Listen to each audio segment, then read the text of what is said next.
Es extraño algunas veces no estar con ustedes. Siempre procuramos estar, casi siempre, raramente hemos faltado, y la semana pasada fue uno de esas veces que no pudimos estar con ustedes. Extrañamos la iglesia, extrañamos la comunión con nuestros hermanos, y es lo que debe de sentir un creyente, un miembro de una iglesia, de una congregación. Solo para darles un poquito de información, es que fuimos a Colombia a una misión de parte del seminario, a una conferencia anual donde tenemos que rendir cuentas a TMI. Es una institución que gobierna todas las escuelas de Master Seminary o de Master Academy Internacional, el ministerio de John MacArthur, y por eso estuvimos un poco alejados en Colombia, pero es un gozo regresar, aunque allá es hermoso estar con siervos de Dios, hombres de Dios que son fieles, que han sido fieles por años y que han procurado predicar la palabra de Dios con precisión. Estaban personas como Luis Contreras, Alejandro Pelufo y otros que yo sé que ustedes conocen y escuchan. Es hermoso hablar con ellos, y algo que me impacta siempre de estos hermanos es que no son las estrellas de cine que uno se imagina, ¿no? O a lo que uno estaba acostumbrado con pastores no bíblicos, donde son intocables y uno no se puede acercar a ellos. Estos son siervos de Dios, son humildes, puede uno platicar con ellos, le preguntan de cómo ha estado, de qué hace, se interesan por uno. Eso es lo que hace un siervo de Dios, ¿no? Tienen que tener interés por las personas, amar a las personas, y me impacta mucho siempre que me encuentro con algunos de ellos. Así que eso fue lo que fuimos a hacer, por eso no estuvimos el domingo pasado con ustedes. Este pasaje que vamos a estudiar ahora lo habíamos estudiado antes, pero quise traerlo de nuevo a la memoria porque creo que es importante. En el pasaje de Juan capítulo 5, versículos 30 al 47, Jesús está presentando algunos testigos, que certifican que Él es el Hijo de Dios. Él está presentando una argumentación delante de aquellos que le están acusando de haber hecho un milagro. Recuerdan ustedes en capítulo 5, versículos 1 en adelante, Jesús hace un milagro, y debido a ese milagro Jesús es acosado, incluso acusado también, diciéndole que con qué autoridad hace las cosas que está haciendo. De hecho, en el versículo 18 dice: por esto los judíos aún más procuraban matarle, porque no solo quebrantaba el día de reposo, sino que también decía que Dios era su propio Padre, haciéndose igual a Dios. Eso es lo que lleva a Jesús a mostrar por qué Él tiene la autoridad que tiene.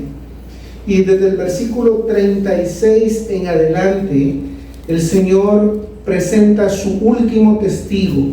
Versículo 39, presenta su último testigo. En los versículos 30 al 35, Él presenta a Juan como su primer testigo. En los versículos 36, en el versículo 36, presenta sus obras como testimonio de que Él es el Hijo de Dios.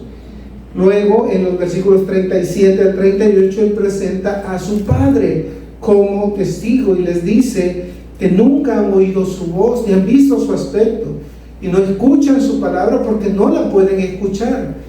Luego, en el versículo 39, ahora va con el testigo, que es un testigo clave.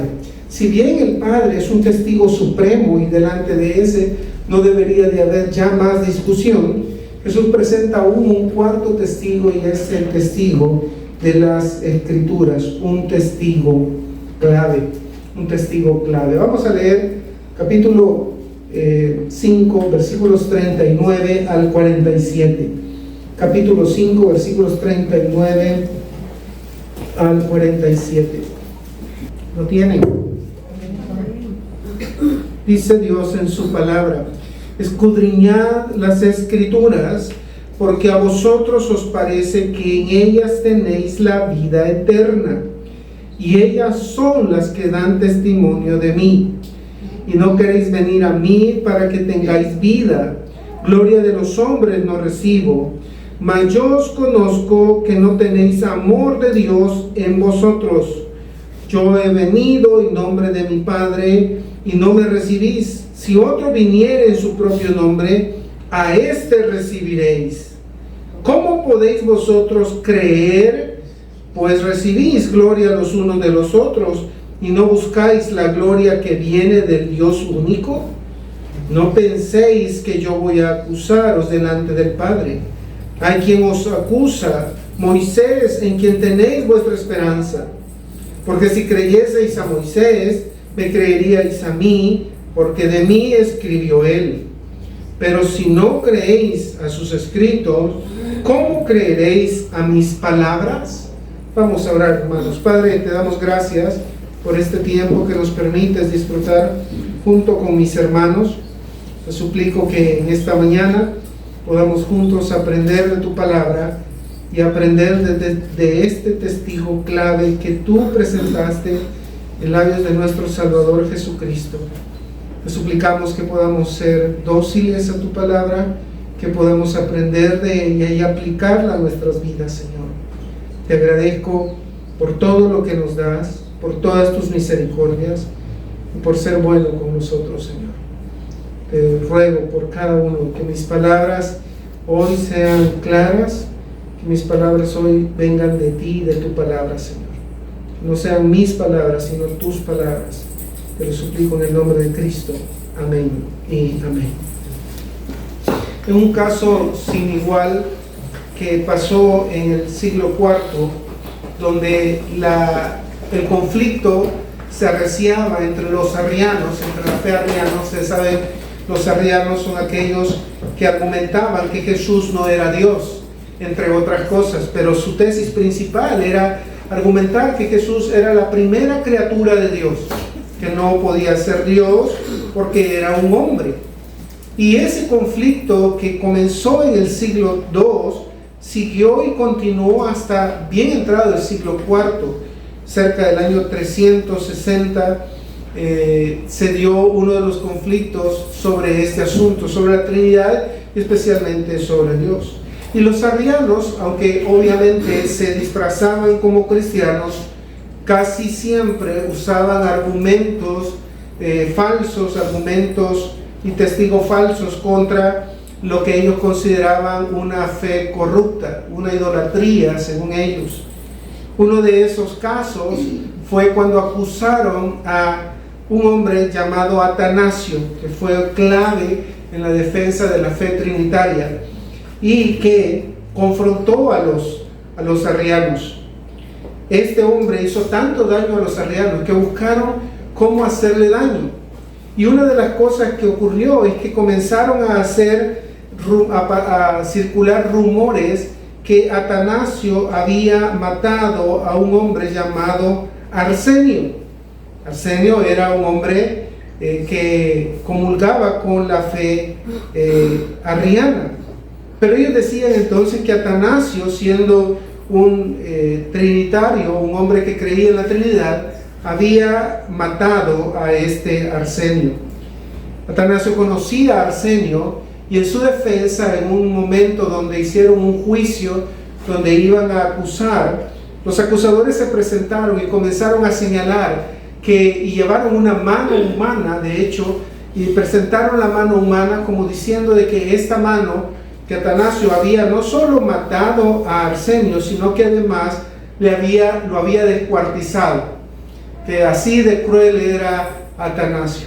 Pues bien, Atanasio, sabiendo que todo eso era un falso, un día que cuando se presentaron para hacer una acusación formal a Atanasio se aseguró de llevar al mismo Arsenio, pero no lo llevó descubierto, sino lo llevó cubierto. Y cuando presentaron todas las acusaciones que se le hacían a Atanasio hizo entrar a Arsenio. Cuando hizo entrar a Arsenio, pero encapuchado, lo hizo entrar con una con una capucha, oculto a los ojos de la gente. Y cuando ya estaba adentro, descubrió la cara de Arsenio. Le dijo: ¿no es este el hombre que ustedes dicen que he matado? Y todos quedaron sin palabras, porque de veras eso es lo que habían dicho. No, dijeron algunos, pero es que no lo mataste, sino que solo le cortaste la mano. Y entonces Atanasio viene y descubre la mano de Arsenio. Entonces dice: ¿no es esta la mano que ustedes dicen que he quitado de Arsenio? No, la otra, le dice. Descubre la otra mano y le dice: bueno, ¿que acaso Arsenio es un monstruo para que ustedes crean que tiene 3 manos? Porque estas son las 2 manos y están en el cuerpo de Arsenio. Y de esa manera comenzaron algunos a admitir de que habían sido engañados por los arrianos. Porque un testimonio falso, cuando es confrontado con la verdad, no puede resistirse. Aquí de alguna manera estamos viendo algo muy parecido. Los acusadores de Jesús están argumentando que Él no puede declararse Hijo de Dios, no puede tener la autoridad que dice que tiene. Sin embargo, Jesús, al presentar estos 4 testigos, se asegura de que cualquier duda, cualquier intención quede completamente vapuleada. No hay posibilidad, no deja ninguna posibilidad a seguir manteniendo el error que ellos tienen. Si ustedes se fijan en el versículo 39 al 44, Jesús comienza y les dice: escudriñad las Escrituras. Porque por un lado, Jesús no solo va a poner las Escrituras para que certifiquen que sus palabras son ciertas y que Él es Hijo de Dios, sino que también le va a presentar la palabra de Dios como su acusador. Así como Arsenio, al presentarse delante de los que acusaban a Atanasio, no solo testificaron a favor de Atanasio, diciendo, absolviendo a Atanasio de cualquier asesinato o intento de asesinato o mutilación, así también este mismo Arsenio está dando testimonio contra los acusadores. Y eso mismo es lo que está pasando aquí.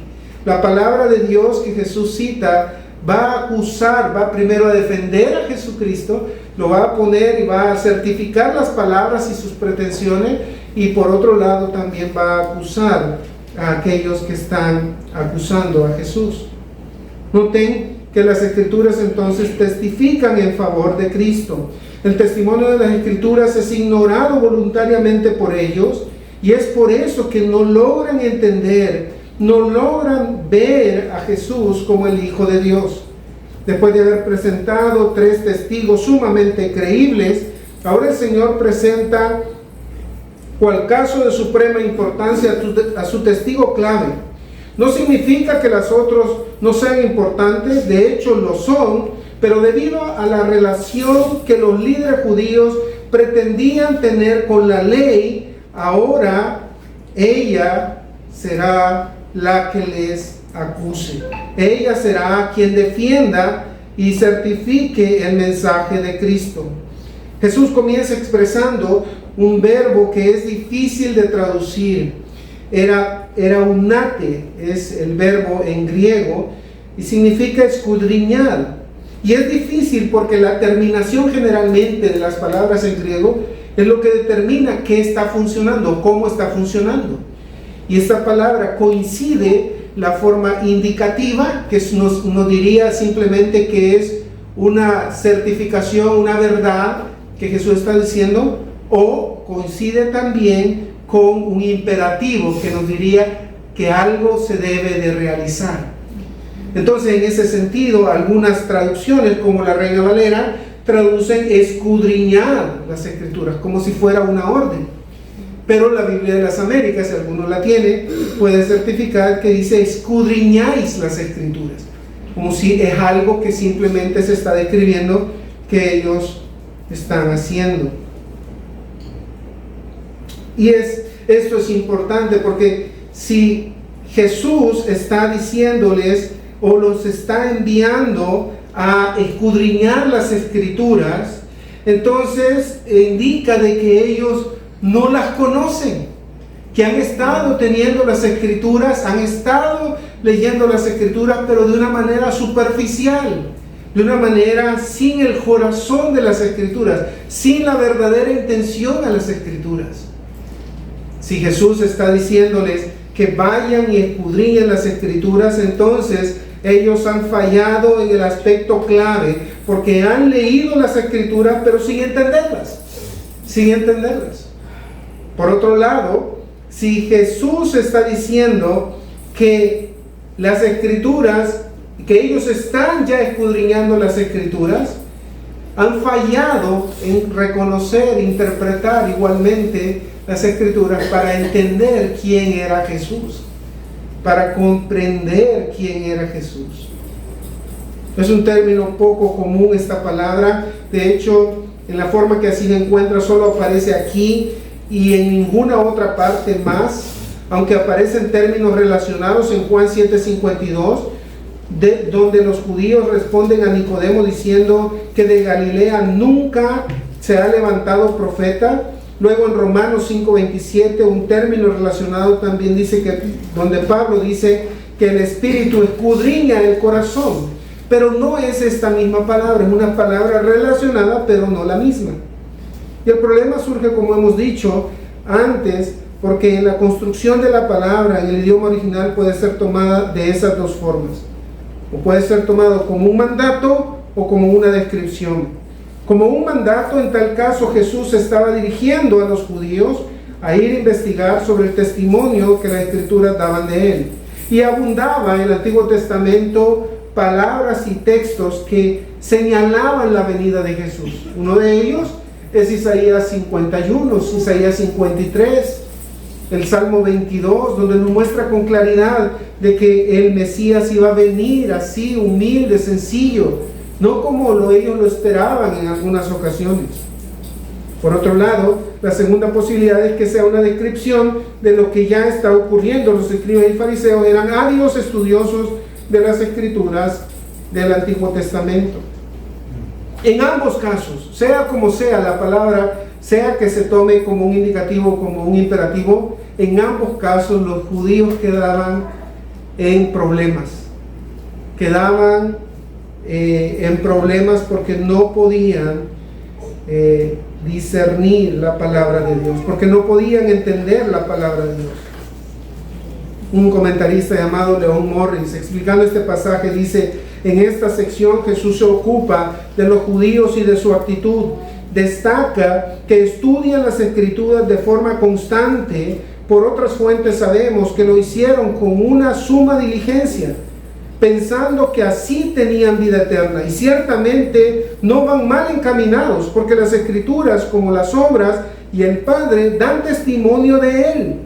Si hubieran interpretado las Escrituras correctamente, sin duda alguna habrían reconocido que las palabras de Jesús eran verdad, pero los judíos las leían con una reverencia supersticiosa por las palabras y no profundizaban en las grandes verdades que esas palabras anunciaban. Uno puede llegar a convertirse en un estudioso profesional de la palabra y aún así no entenderla. Uno puede convertirse en una persona que lee la palabra, que escucha la palabra y aún así no aplicarla a su vida. Es triste cuando personas leen la palabra y usan las palabras de la Escritura con un fin totalmente diferente al que se escribió. Yo recuerdo hace algunos años escuchando a un muchacho predicar sobre el Salmo 23, y cuando dice que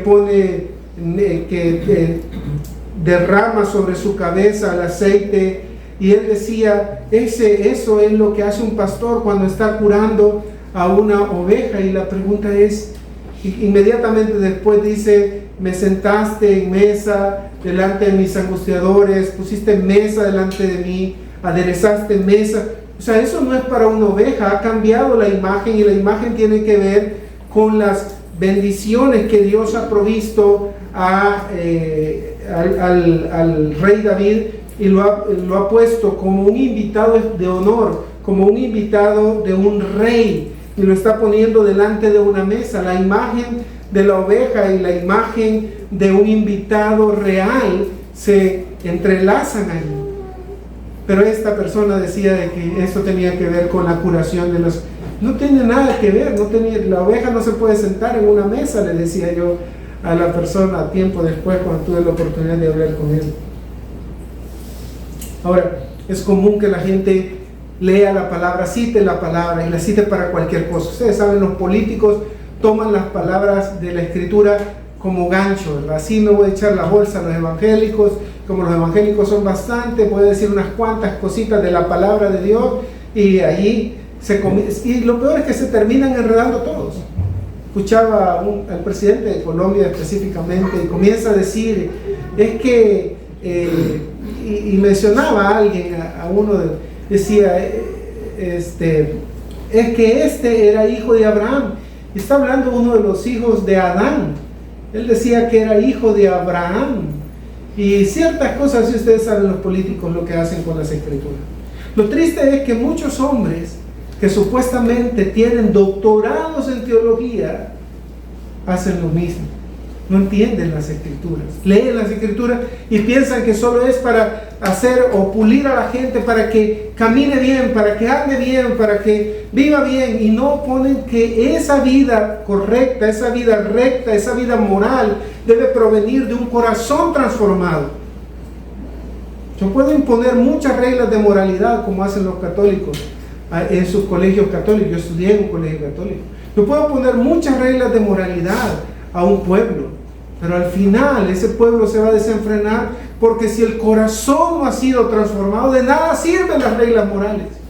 Yo puedo hacer lo mismo con mis hijos, darles, o mi hijo, ponerle un montón de reglas morales, y cuando termine y ya pueda él valerse por sí mismo, se va a apartar del camino.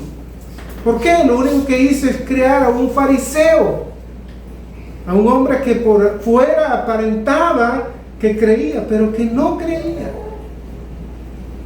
Ahora, yo no digo que poner reglas no está bien, pero debemos asegurarnos que la clave de que nuestros hijos obedezcan es la transformación de su corazón. Si no transforman su corazón, si el Señor Jesús no los salva, no los perdona, si ellos no se arrepienten, de nada sirve cualquier regla moral. De nada sirve. Ahora, estos hombres entendían la palabra de Dios, leían la palabra de Dios, pero lo entendían mal. Siempre lo entendieron mal. El problema de ellos no era la falta de información, conocían las escrituras, pero se negaban a recibir el testimonio del heraldo, del Mesías. Se negaban a recibir el testimonio de las obras del Mesías. Se negaban a recibir el testimonio del Padre, el Dios del cielo. El testimonio de las escrituras entonces es rechazado, y ellos lo saben, porque Jesús les dice: escudriñad las escrituras, porque a vosotros os parece que en ellas tenéis vida eterna, y ellas son las que dan testimonio de mí, y no queréis venir a mí para que tengáis vida. El testimonio de las escrituras es rechazado voluntariamente por ellos. No quieren venir, más exactamente, no desean venir a Cristo, no desean reconocerle, no tienen la voluntad, no están dispuestos, no gustan de venir a Cristo, aunque Cristo ha hecho señales que ningún otro hombre ha hecho, aunque ha hablado como ningún otro hombre ha hablado. Los judíos no quieren venir a Él. Ahora, ¿a qué se refiere el Señor aquí al decir que ellos no quieren venir a Él? No quieren venir a Él para recibirle como el Mesías, como dice Juan 1:12. ¿Recuerdan? A todos los que le reconocieron, a todos los que recibieron, los fueron hechos hijos de Dios. Pero tampoco no quieren venir a Él para reconocerle como el Maestro, aquel profeta que enseñaría todas las cosas, como se nos dijo Moisés. Mientras ellos se autoengañaban pensando que ya tienen vida porque escudriñan las escrituras, Jesús les advierte que la vida la da Él. Sin embargo, ellos rehúsan venir a Él para obtenerla. Rehúsan venir a la fuente para obtenerla. La negación de los judíos no era por falta de información, era un problema de la voluntad. Sencillamente no querían venir a Él. Ya que no querían venir a Él, demostraban que tampoco estaban interesados en la vida que Él ofrecía. Estaban tan cómodos con su sistema de autojustificación que pensaban que ya lo tenían todo resuelto. Se consideraban justos delante de los hombres. En otra parte Jesús les dice: vosotros sois los que os justificáis a vosotros mismos. Y esto, hermanos, es difícil pero cierto. Muchas personas se autojustifican en el cristianismo, en las iglesias evangélicas. Piensan que por venir a la iglesia, por estar en una reunión, por ser parte de un grupo de WhatsApp, de una congregación, o por pertenecer a una congregación bíblica, ellos son bíblicos. Cuando no es así, muchas personas ni siquiera conocen al Señor, ni siquiera aman al Señor. ¿Y cómo se demuestra eso? Por lo que 1 de Juan capítulo 2 versículo 4 dice. ¿Se acuerdan? ¿Qué es lo que dice 1 de Juan capítulo 2 versículo 4? Y yo me acuerdo, pero ahorita vamos a revisarlo. 1 de Juan capítulo 2 versículo 4. Para una memoria infiel, decía un hermano, una de papel. Aquí está. El que dice yo le conozco y no guarda sus mandamientos, el tal es mentiroso y la verdad no está en él. Noten, el que dice yo le conozco y no guarda sus mandamientos, la verdad no está en él. Antes ha dicho en versículo 10, si decimos que no hemos pecado, le hacemos a él mentiroso y su palabra no está en nosotros. Mucha gente hoy en las iglesias ni siquiera se cree pecadora, ni siquiera se ve una pecadora, un pecador. Se consideran puros delante de Dios. Piensan de que ya tienen todo resuelto. No, yo vengo a la iglesia y aquí pues el Señor me ha perdonado, me ha salvado, pero siguen viviendo las mismas vidas impías. Yo realmente no entiendo cómo un líder puede ser tan hipócrita de pararse delante de una congregación, predicar un sermón y él mismo viviendo en pecado. No puede ser. Digo, la conciencia de esta persona está completamente cauterizada o no ha nacido de nuevo, que sería lo mismo. Una conciencia debería de estarlo empujando y decirle: no, estás mal, arrepentite, estás mal, arrepentite. Eso es lo que hace una conciencia informada con la palabra de Dios. Pero es evidente que ellos han roto su relación con la palabra de Dios y han dejado su relación con la palabra de Dios a una forma superficial, para aplicársela a otros, pero no para aplicársela a ellos mismos. No debe de ser así. En los versículos 41 y 42, el testimonio de las Escrituras que Jesús les está dando evidencia la falta del amor de Dios en ellos. No tienen amor de Dios. Vean, gloria de los hombres, dice Jesús, no recibo, mas yo os conozco que no tenéis amor de Dios en vosotros. Jesús afirma que no recibe la gloria de los hombres. Esta palabra gloria puede ser traducida como esplendor, magnificencia, honor, alabanza. A decir palabras de honor, gloria, honrar a alguien. Todo eso podría ser traducido así. Pero un diccionario teológico llamado Kittel dice: es la opinión o postura, honor o gloria, esplendor o esplendor divino. Darle la gloria a Dios es reconocerle y exaltarle. Jesús dice que no recibe este tipo de exaltación de los hombres. Esa exaltación es vana, porque puede ser motivada por cualquier cosa. Cualquier cosa puede motivar eso en los corazones pecaminosos de los hombres. Sin embargo, Jesús ha recibido esta gloria de parte de Dios, su Padre. En Juan se habla primeramente de la gloria que muestra el Señor en su encarnación en Juan 1:14. Y vimos su gloria como la del unigénito del Padre, lleno de gracia y de verdad. Jesús manifestó su gloria al hacer milagros. En Juan capítulo 2, versículo 11 lo testifica. El que habla por su propia cuenta, dijo Jesús también, su propia gloria busca. En Juan 7, 18. Por eso, hermanos, cuando un predicador no toma la palabra de Dios en serio y predica cualquier cosa y no la palabra de Dios, busca su propia gloria, no busca la gloria de Dios. Si buscara la gloria de Dios, se limitara a presentar las Escrituras, porque eso es lo que hemos sido mandados. Nosotros no hemos sido mandados a hablar nuestra sabiduría, a hablar nuestras experiencias y aún nuestras historietas. No son importantes en la palabra de Dios, en la exposición de la palabra de Dios. Es la palabra de Dios lo relevante. Y Jesús lo dice con claridad aquí. En este contexto parece que Jesús está hablando de alabanza, de honra. Él no recibe la honra y la alabanza de los hombres. No estaban contemplando la identidad de Jesús. Jesús es Dios hecho carne, el Todopoderoso, el soberano del universo, aquel a quien todas las cosas le son posibles, y ellos no están dando la gloria a Dios, y Jesús tampoco la recibiría. Jesús le dijo a la mujer samaritana: si conocieras el don de Dios y quién es el que te dice dame de beber, tú le pedirías y él te daría agua viva. Las personas no reconocieron a Jesús porque no lo conocían. No lo conocían, pero él no necesita de ese reconocimiento.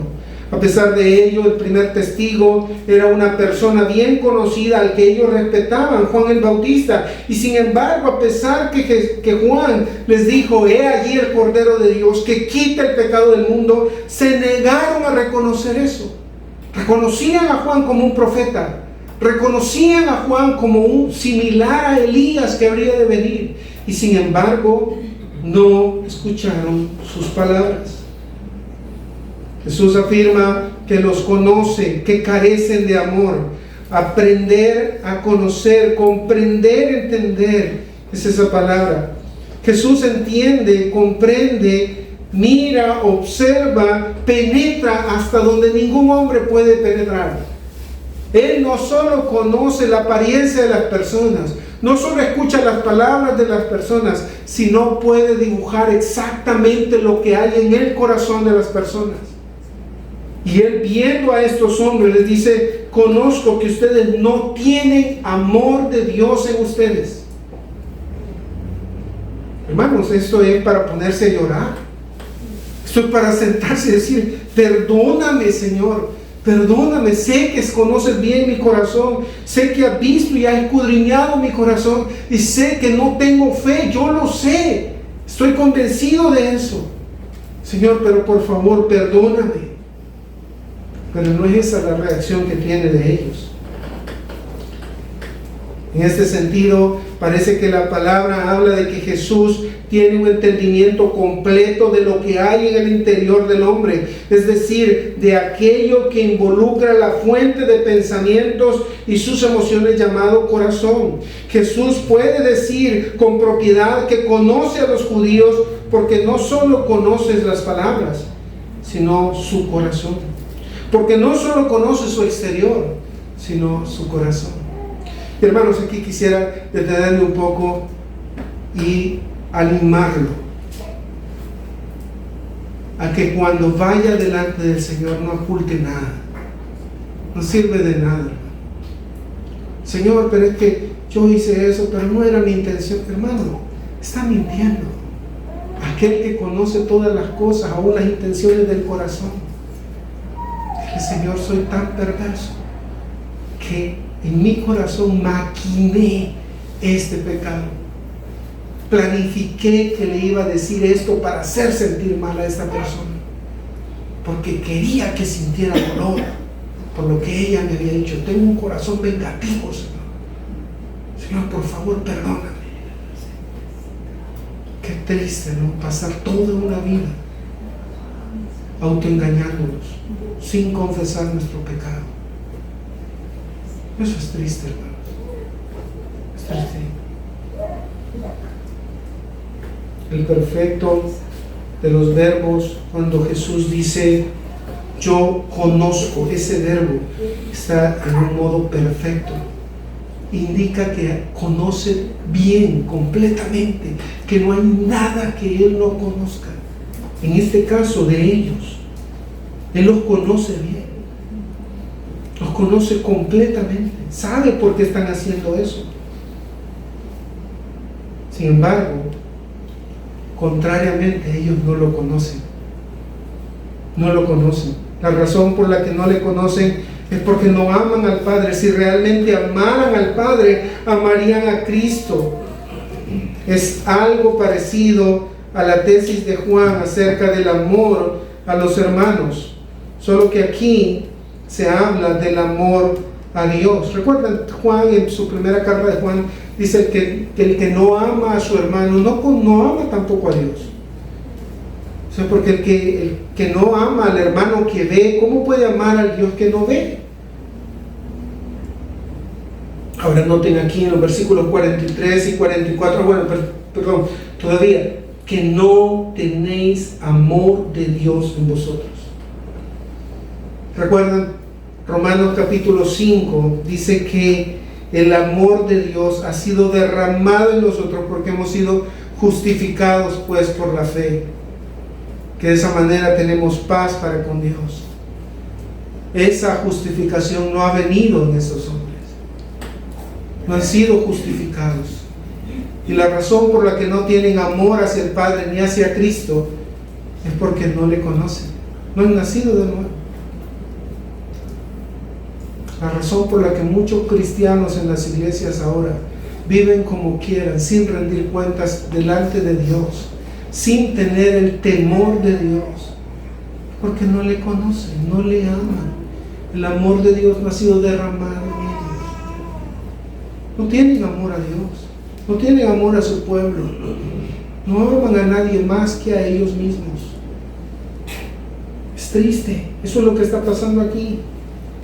Ahora noten, el testimonio de la Escritura descubre que no buscan la gloria de Dios, sino la de los hombres. Versículos 43 y 44.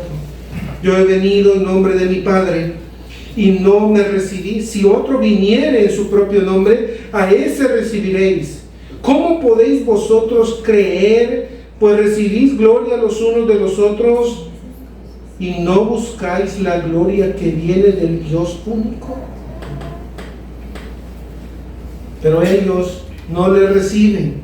Jesús denuncia que no le reciben. Reciben podría traducirse como recibir, aceptar. No le aceptan, no le reconocen.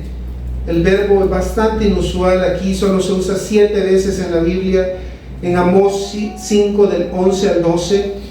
Solo en Amós de recibir una carga de trigo, recibir cohecho. El Señor usa el término para reprocharle a Nicodemo que no recibe el testimonio a pesar de que se testifica de lo que se sabe y de lo que se ha visto. Pablo reclama a los corintios por recibir, aceptar enseñanzas que no concuerdan con el mensaje apostólico. Santiago hace referencia al hecho de no recibir lo que se pide en oración por pedir mal.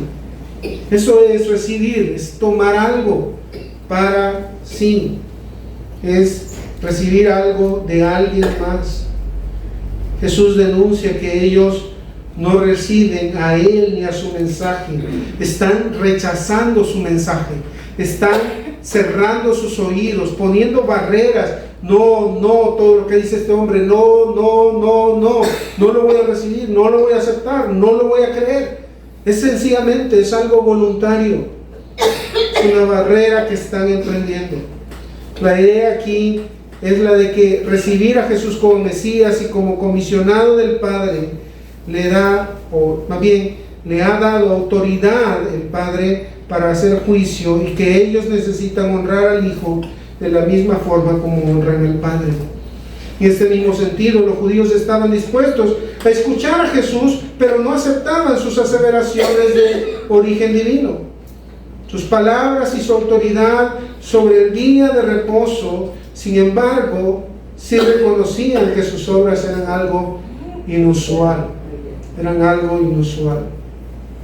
En otras palabras, recibir aquí es aceptar y reconocer que ha venido comisionado por el Padre. Venir en el nombre de alguien es venir bajo su aprobación, su autoridad y su misión. De manera que estos hombres no reciben a Jesús, no le reconocen, no reconocen que viene de parte de Dios. Sin embargo, les dice que cuando venga otro, que venga en su propio nombre, sí le recibirán. Y esto concuerda con lo que nos dice 2 de Timoteo capítulo 4. Recordarán ustedes que en los postreros tiempos Pablo dijo de que se amontonarán maestros conforme a sus propias concupiscencias. Capítulo 4, versículos 2 y 3 de 2 de Timoteo. Porque que prediquen la palabra, que instes a tiempo y fuera de tiempo, redarguye, reprende, exhorta con toda paciencia y doctrina, porque vendrá tiempo cuando no sufrirán la sana doctrina, sino que teniendo comezón de oír, se amontonarán maestros conforme a sus propias concupiscencias, y apartarán de la verdad el oído y se volverán a las fábulas. Hermanos, esto está en contemporáneo, está exactamente con lo que vemos ahora. La gente no quiere escuchar la palabra. Que en esa iglesia solo la Biblia, sí, enseñanzas de la Biblia, la predicación de la Biblia. Es que no dicen chistes, es que no cuentan historias bonitas así que le ha pasado al pastor. Ustedes ven las iglesias no bíblicas donde solo historietas se cantan llenas en este momento, gente que se pelea para entrar ahí.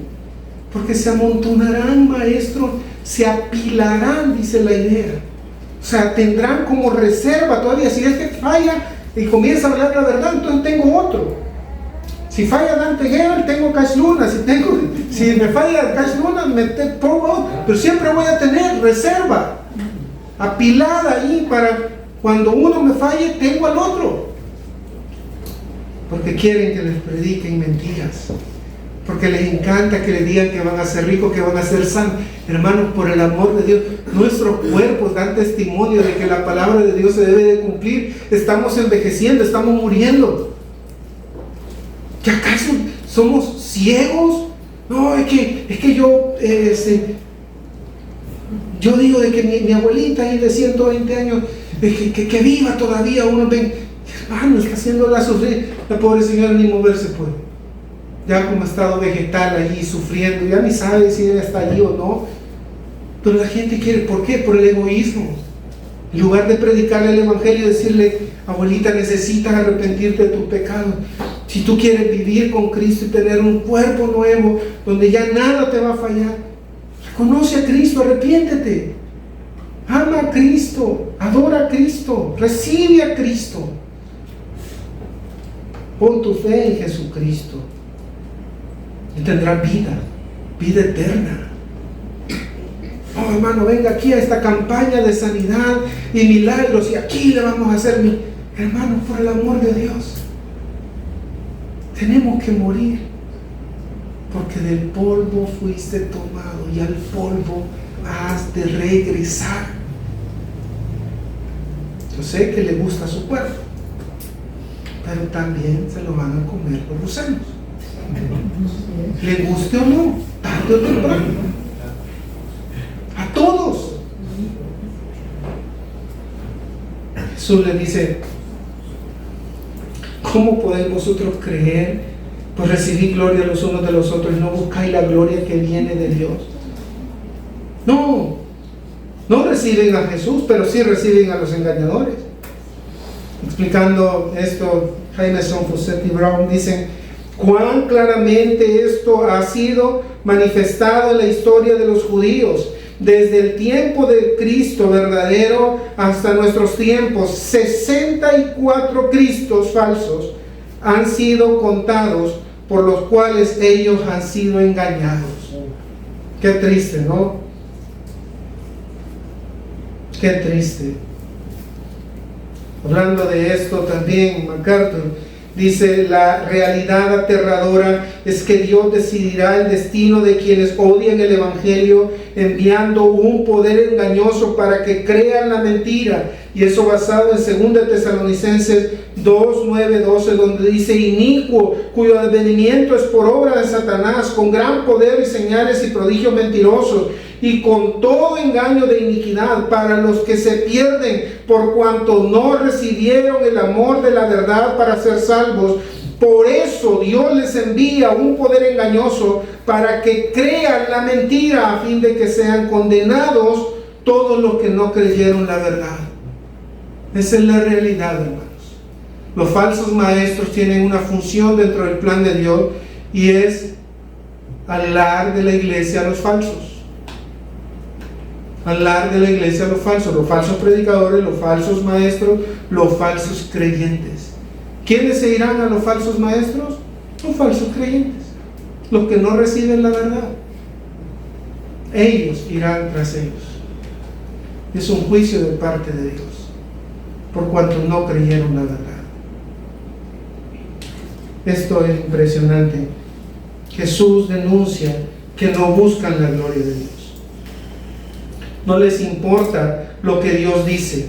No les importa si Dios es glorificado con lo que hacen. Importa solo lo que ellos quieren oír. Quieren ser apapachados, quieren ser reconocidos por los hombres, quieren ser admirados por los hombres, quieren ser grandes en medio de los hombres. No. Ellos no podían creer por esto mismo, porque no buscan la aprobación de Dios, sino la de los hombres. Cuando, hermanos, usted comience a buscar la aprobación de los pastores y no la aprobación de Dios, está en problemas. Está en problemas. Pastor, mire, ¿usted qué dice de esto? Yo creo que, es que fíjese que yo pienso esto, y ya consultó con el Señor. ¿Cree que es eso lo que el Señor quiere de usted?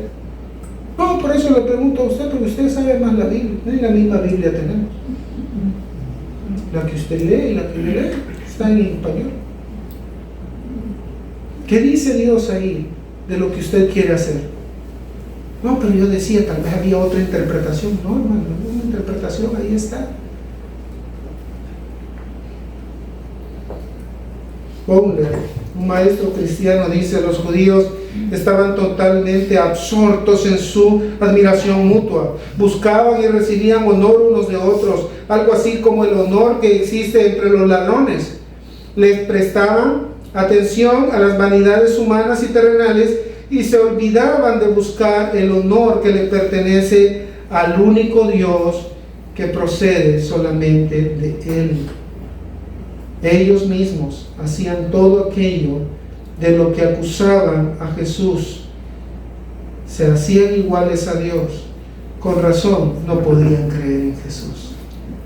Por eso no podían creer en Jesús. En segundo lugar, en versículos 45 y 48, ahora el testimonio de las Escrituras advierte a los incrédulos. Ya les dijo en la condición en la que se encuentran, ya descubrió lo que realmente hay en ellos, y ahora les va a advertir. Versículos 45 y 48 les dice, no penséis que voy a acusaros delante del Padre. Hay quien os acusa, Moisés, en quien tenéis vuestra esperanza. Las Escrituras los están acusando ahora mismo. El Señor Jesús advierte a los judíos que no lleguen a concluir que serán acusados por Él delante del Padre en un tiempo futuro, que no será en el juicio venidero donde Él los acusará. No, dice, no he venido a eso. Sin embargo, hay quien en este momento los está acusando, y ese es Moisés. Y eso para referirse a la ley, para referirse a los libros del Antiguo Testamento, específicamente a los primeros 5 libros del Antiguo Testamento. Ellos los están acusando a ustedes porque ustedes no están recibiendo mis palabras, dice Jesús. Todos los grupos consideraban la ley como su fuente de autoridad. De hecho, aunque algunos grupos no consideraban los escritos y los profetas como inspirados, o sea, los salmos y los profetas como inspirados, absolutamente todos los fariseos, los saduceos, los escribas, todos reconocían a los primeros 5 libros de la ley como la palabra inspirada de Dios. Y sin embargo, ellos están confiando en ella y ella misma los está acusando. Hay quien ahora os acusa, dice Jesús. No hará falta llegar hasta el final de la historia. Indica que ellos ya están siendo acusados por las Escrituras. No tienen que esperar hasta el gran juicio escatológico. Las Escrituras mismas y ahora mismo testifican contra ellos. Habla de un término legal, esta acusación habla de un término legal que implica presentar cargos. La Escritura está presentando cargos contra ellos, a pesar de que están continuamente señalados por su maldad, no se detienen a meditar. Y eso, hermanos, aquí es un punto clave. Porque si yo estoy viendo en las Escrituras que algo está mal, que estoy haciendo lo malo sin arrepentimiento y continúo allí, continúo haciendo eso y sigo haciendo eso, hermano, solo es para un ciego no decir, bueno, estoy mal, estoy arruinado. Señor, por favor, transforma este pensamiento, este corazón, estas intenciones. Ya no quiero vivir así, Señor. Ya no quiero deshonrarte con mi vida, quiero darte honra. Borcher, otro comentarista, dice: mientras que los judíos esperaban que Moisés les apoyara y suplicara a Dios en su nombre, Jesús les anunció que Moisés serviría en cambio como su acusador. Y el canto de despedida de Moisés que sigue en Deuteronomio 31:19 da esa acusación. La razón del cambio de funciones de Moisés, argumentó Jesús, era que no solo no habían creído a Jesús, sino que tampoco habían creído el testimonio de Moisés sobre él. Y eso lo encontramos en Deuteronomio 5:46. Con claridad se decía: va a venir otro igual a mí, les dijo Moisés. No quieren recibir, no quieren escuchar, no quieren arrepentirse. Las Escrituras están poniendo en evidencia en los versículos 46 y 47: porque si creyereis a Moisés, me creeríais a mí, porque de mí escribió él. Pero si no creéis a sus escritos, ¿cómo creeréis a mis palabras? Noten que aquí Jesús pone las Escrituras, están dando evidencia clara. Si creyereis a Moisés, entonces me creerían a mí, porque eso significaría que tienen vida, porque eso significa que tienen el amor de Dios en ellos, porque eso significaría que ellos han sido regenerados. Si creyeran a la palabra de Dios, entonces me creerían a mí, dice Jesús. Pero la razón por la que no me creen a mí es porque no creen la palabra de Dios y por lo tanto tampoco tienen el amor de Dios en ellos. Eso es lo que Jesús está diciendo. Si fuera verdad que ellos creían a los escritos de la ley como de lo que se jactaban, yo creo a Moisés, yo sigo, soy un riguroso observante de la ley, deberían creer también las palabras de Jesús, porque de él escribió Moisés. Moisés escribió de Jesús cuando habló de la simiente que redimiría al mundo allá en Génesis. Moisés habló de Cristo cuando habló del cetro de Judá en Génesis, al final de Génesis. También Moisés habló del profeta como él en Deuteronomio. De manera que Moisés habló de Jesús, pero ellos se negaban a creer. Ya que no creen a Jesús, es evidente que tampoco creen a los escritos de Moisés, porque Moisés escribió de Jesús. Esta misma conversación la tuvo Jesús con los discípulos que iban a Emaús. ¿Se acuerdan? Cuando él les dice: y comenzando desde Moisés y siguiendo por todos los profetas, les declaraba en todas las Escrituras lo que de él decían. Hermanos, este último testigo el testigo de las Escrituras, está poniendo contra la pared a aquellos que eran incrédulos, a aquellos que se vestían de religión, a aquellos que argumentaban con sus labios que creían, pero con sus hechos lo negaban, aquellos que decían creer las Escrituras, que seguían, eran observadores de la Escritura, pero por otro lado no creían las palabras de Jesús. Es lo que hacen muchas personas ahora. Creen algunas partes de la Escritura cuando eso les conviene, cuando habla de sanidad, cuando habla de riqueza, cuando habla de milagro. Entonces sí creo eso. Pero mira, tienes que arrepentirte, tienes que negarte a ti mismo, tienes que llevar tu cruz, tienes que... No, eso no me gusta. Eso no es para mí. ¿Cómo? Y están como la esposa de Job, ¿no? ¿Se acuerdan?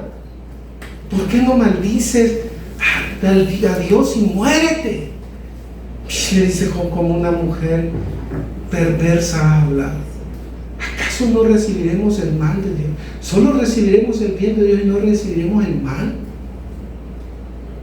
O sea, no, eso es del diablo. ¿Cuál diablo? Sí, el diablo puede ser un instrumento, pero en última instancia recuerden que Dios es soberano.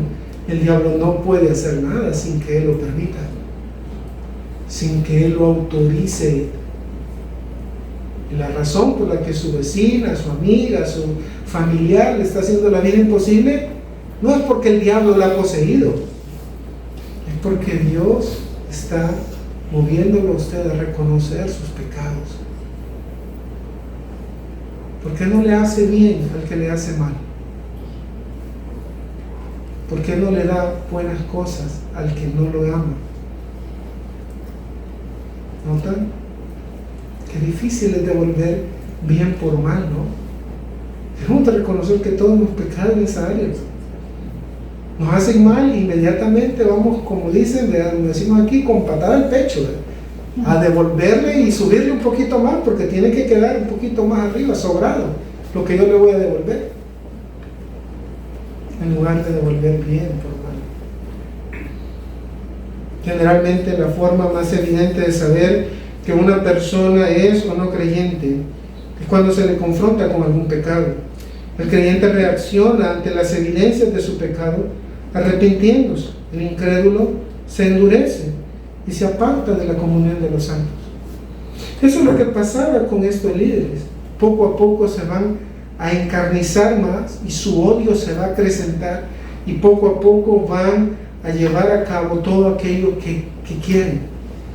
Cual Caín, están prestos, deseosos de acabar con Jesucristo, de acabar con aquel que hace lo bueno, con aquel que Dios reconoce como bueno. Hermanos, si una persona dice creer en la Biblia pero no cree en Jesús, acerca de lo que la Biblia dice que Él es y acerca de lo que Él mismo dice que Él es, esa persona no es un creyente. La gente dice, pero mire, habla de Dios, dice que ama a Jesús, pero no le obedece, y entonces es un incrédulo. Los demonios conocen bien la Biblia.